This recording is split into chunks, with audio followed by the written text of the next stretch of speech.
Paul Bearer showed up on Raw. He had bandages all over his horribly burned face. When he finally got those bandages off, we saw a very different Paul Bearer. We didn't see a cartoony Paul Bearer. We saw the real Paul Bearer, and that real Paul Bearer was mad.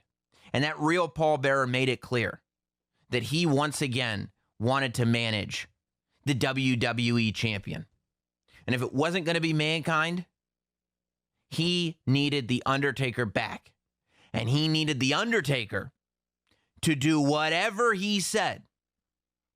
The Undertaker said, no deal. Paul Bearer said, no deal. Really? Well, how about this? There's a secret that I know, that you know that I know, a secret that was made on the graves of your parents, Undertaker. Paul Bearer would come to Raw, and he'd show a statue, half of a statue. He'd say, Undertaker, you know exactly what this statue is. Music that we've never heard before, but is now iconic, plays.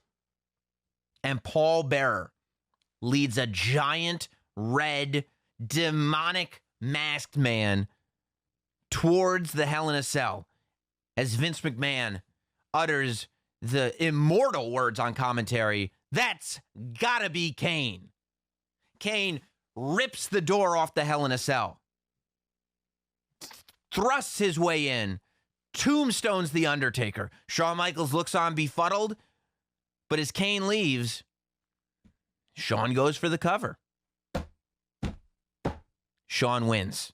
Shawn goes on to Survivor Series as the Undertaker cannot believe what he's seen. It looks like he's seen a ghost.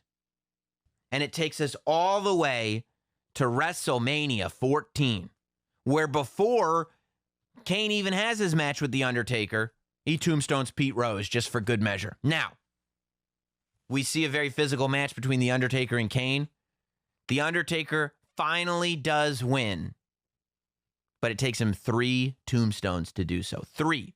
Kane kicks out of the tombstone twice. The Undertaker finally gets him with the 3rd one. It leads us to Kane attacking The Undertaker after the match, which leads us to an Inferno match at the next pay-per-view, the very first Inferno match, a month after WrestleMania 14. The only way to win that match is to set your opponent on fire. On the way there, Kane desecrates the remains of The Undertaker's parents. We find out that Paul Bearer is actually Kane's father.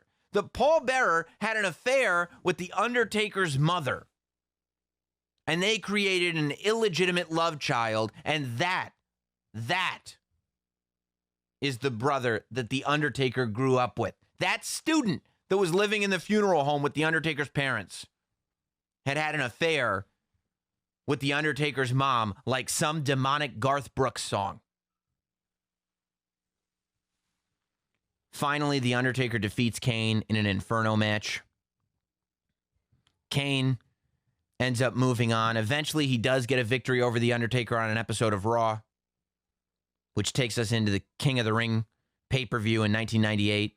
Of course, the infamous pay-per-view where not only does Kane win the WWE Championship from Stone Cold Steve Austin, but The Undertaker has that classic Hell in a Cell match with Mankind.